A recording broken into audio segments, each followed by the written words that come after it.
Bine v-am găsit, dragii mei din Zodia Săgetător, oriunde v-ați afla. Bine ați venit tuturor pe canalul meu Tarot Flori de Loto, numele meu este Nina și ca de obicei mă bucur să vă am alături la fiecare lectură. Atât pe dragii mei abonați, cum de asemenea și pe toți cei care sunteți poate pentru prima oară aici pe canal. Azi voi face o lectură generală pentru perioada cuprinsă între 15-31 decembrie.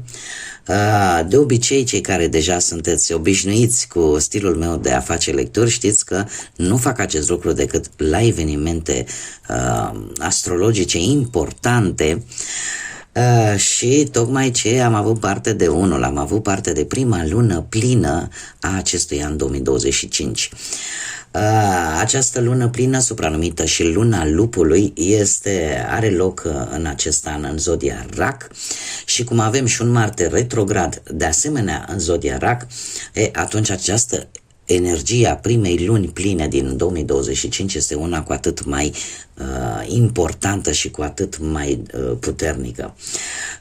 Pentru toate zodiile cardinale, asta în cazul în care aveți aceste zodii pe lângă voi, pentru toate zodiile cardinale, Berbec, Balanță, Rac sau Capricorn, această lună va avea un impact mult mai puternic decât celelalte zodii, așa că aveți răbdare cu aceste zodii în această perioadă, în ultimele 2 săptămâni din ianuarie, pentru că această energie a primei luni pline își lărgește puterea până către sfârșitul lui ianuarie.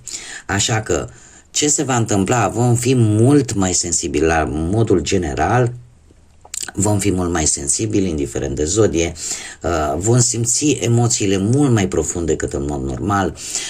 De regulă vom încerca să evaluăm situații relaționate cu familia, cu casa, niște situații pe care e posibil să le fi lăsat în urmă și să nu le fi dat importanță, dar iată că se pare că ele revin tocmai pentru că au nevoie de o rezolvare, de o concluzionare, cum de asemenea unii dintre voi vor reuși să închidă anumite proiecte, anumite planuri pe care poate le-ați început cu 6 luni în urmă, undeva în iulie 2024. Veți vedea lucrurile dintr-un punct diferit, probabil gândirea va fi una, sau modul de gândire, modul în care vedeți viața va fi unul total diferit și cred că lucrul cel mai important în această perioadă va fi acela că vă veți prioritiza pe voi, da? Pe voi ca și persoane. Este un moment tare bun să faceți și să stabiliți noi planuri sau noi idei. Pentru voi, dragilor, în special pentru voi din Zodia Săgetător, această lună plină te îndeamnă să vezi exact de ce anume îți este teamă, să afli acele secrete care pentru tine îți cauzează oarece probleme la nivel intern, îți cauzează anumite frici, anumite nesiguranțe. Și în felul ăsta să le scoți toate la lumină, e posibil să apară anumite situații, în special de viața intimă sau de bani, unde anumite lucruri care pentru tine ți-au cauzat așa o ușoară, poate e mult spus teamă, poate pentru unii într-adevăr poate să fie teamă, dar pentru alții, cum să spun eu, mai ales dacă vorbim de viața asta intimă, o ușoară reticență, da? La anumite lucruri legate de acest aspect al vieții.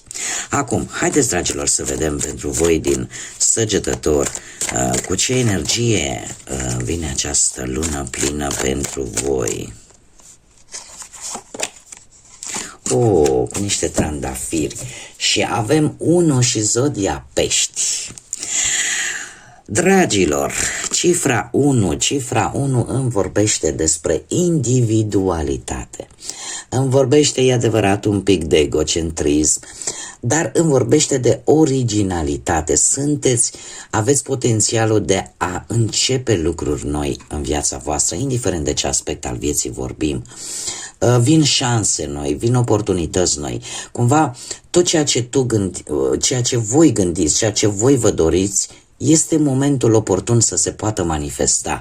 Așa că această cifră 1 te îndeamnă să gândești pozitiv, că totul va fi bine și probabil că unii dintre voi veți avea această atitudine de a lucra mai mult singuri.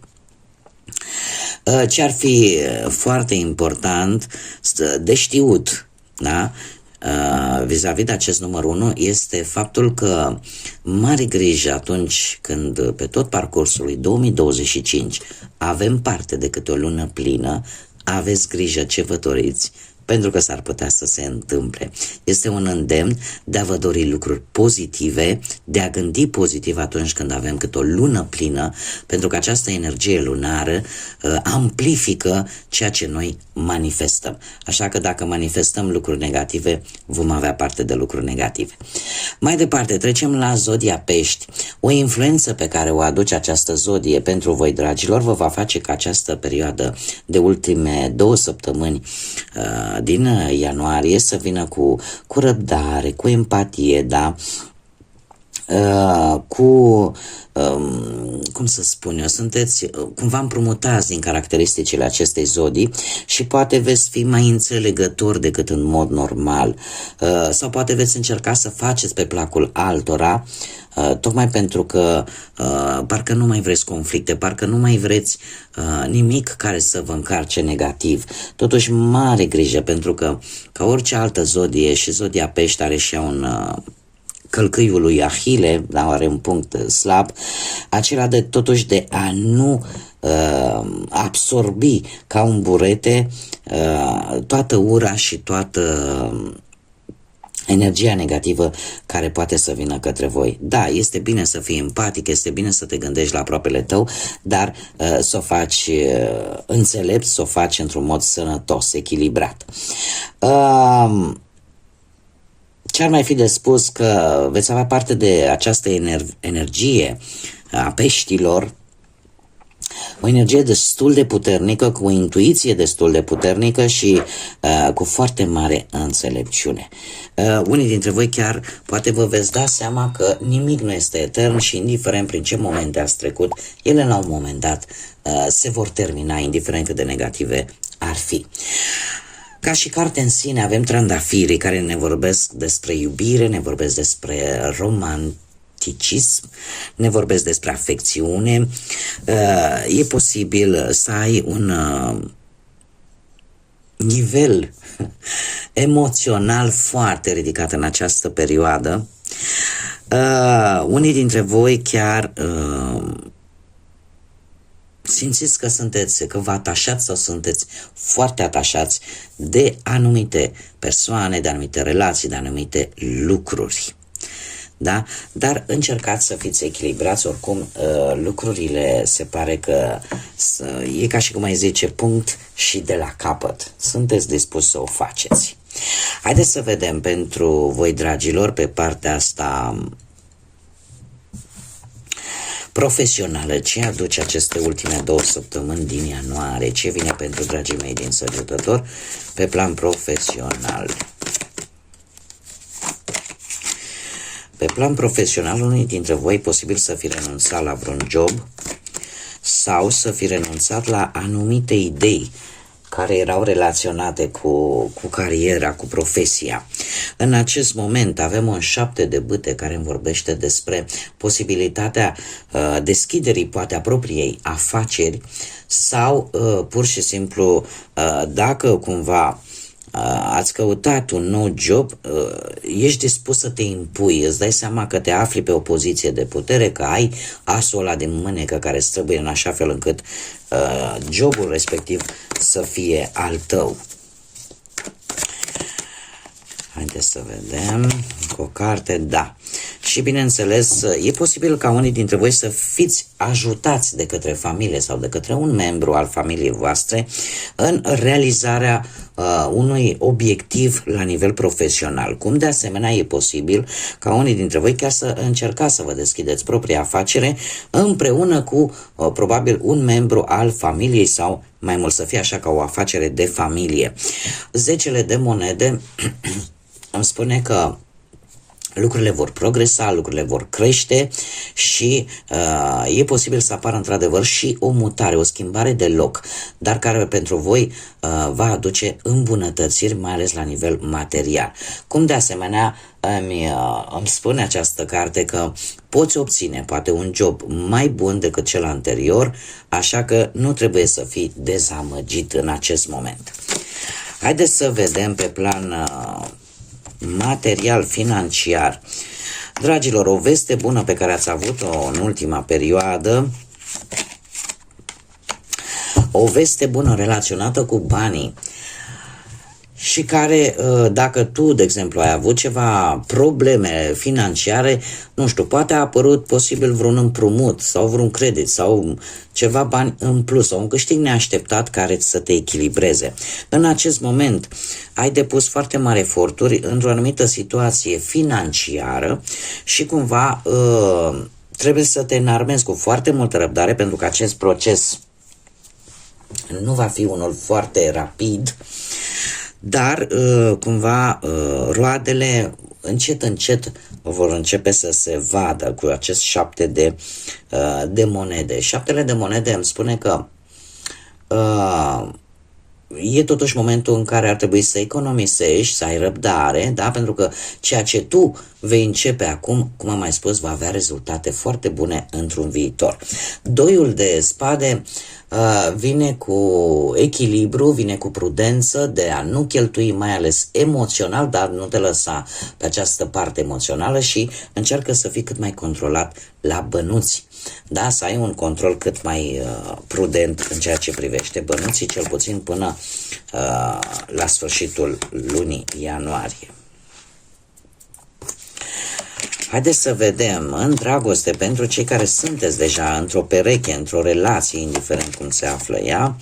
Dragilor, echilibrați sunteți, avem moderația care vă reprezintă, este arcanul major care vă reprezintă pe voi și care îmi spune că sunteți foarte echilibrați, aveți o răbdare extraordinară și aveți o capacitate foarte mare de adaptare la, poate la noi locuri împreună cu perechea voastră sau la noi situații care e posibil să fi venit în viața voastră. Cumva ați încercat să evitați orice conflict relaționat cu perechea voastră, cu relația voastră și în prezent vreau să spun cu acest 2 minunat de cupe, există dragoste adevărată în relația voastră, este o carte foarte pozitivă și în special pentru acest aspect al vieții sentimental, deci lucrurile sunt împărțite, sunt reciproce, dragostea și iubirea sunt un lucru esențial pentru voi și care vă ajută tare mult în menținerea acestei relații. Într-un viitor apropiat, mai precis către sfârșitul lui ianuarie, da, posibil chiar în ultima săptămână din ianuarie, acest as de monede îmi spune că există o conexiune foarte bună în relație care va aduce cu sine și îmbunătățiri și e posibil să aducă chiar îmbunătățiri la nivel material, tocmai pentru că există înțelegere, există răbdare și există în principal iubire. Iubire necondiționată. Haideți să vedem pentru cei care sunteți singurei, în urma poate a văduviei sau a unui divorț sau pur și simplu nu ați reușit voi așa să vă găsiți perechea.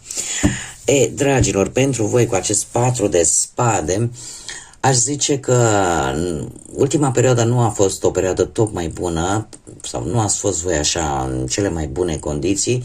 Poate unii dintre voi chiar ați avut nevoie de foarte multă odihnă sau ați traversat un timp destul de dificil pentru a vă recupera posibil în urma unei probleme de sănătate, dar nu prea ați fost voi așa în apele voastre. În prezent avem 9 de cupe, un 9 de cupe care îmi spune că ce a fost în trecut a fost, în prezent voi încercați cumva să socializați mai mult, să cunoașteți persoane noi, chiar și, aș spune, să vă distrați cumva, să ieșiți din toată această stare în care ați fost cu ceva timp în urmă. Și lucrul ăsta o să vă iasă. De ce? Pentru că avem soarele undeva către sfârșitul lui ianuarie. Soarele vine cu iubire, vine cu optimism, vine cu o schimbare benefică în viața voastră sentimentală. Nu ne spun cărțile mai mult de atât, decât îmi spun că E posibil zodia Leu să aibă ceva de văzut cu această situație, cum de asemenea e ca o surpriză plăcută care vine către voi în aceste ultime 2 săptămâni. Acum, dragii mei, haideți să vedem care este mesajul important pentru voi în aceste ultime 2 săptămâni din ianuarie. Și avem exact ce vă place vouă cel mai mult. Voi sunteți aventurierii zodiacului, iar mesajul pentru voi, dragilor, este acela de a explora teritorii necunoscute și în felul ăsta de a descoperi noi posibilități pentru voi. Iar aici avem ca și titlu Universul nemărginit. Dar la voi cerul este limita și se pare că nu vă deziceți nici în acest final de ianuarie. Sunteți dispuși să fiți curioși, să descoperiți lucruri noi și în felul ăsta să vă deschideți orizonturile către noi oportunități benefice pentru voi.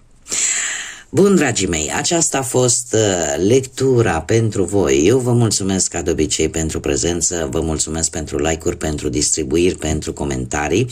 Sunteți minunați și de asemenea toți cei care poate nu v-ați abonat până în acest moment, dacă ați rezonat, dacă v-a plăcut și vreți să mai urmăriți acest gen de lecturi, eu vă invit și vă aștept cu mare drag să vă abonați. Și încă un lucru pe care de multe ori uit să-l spun, puteți să activați clopoțelul. Efectiv, există un clopoțel acolo pe care dați și YouTube totul este gratuit, nu costă absolut nimic. YouTube vă va trimite notificări atunci când eu public lecturi noi și în felul ăsta sunteți la zi cu toate publicațiile pe care eu le fac aici pe YouTube. Până data viitoare, când ne vom reîntâlni, eu totuși vă doresc multă energie pozitivă, multe gânduri bune și, desigur, să fiți iubiți, dragilor.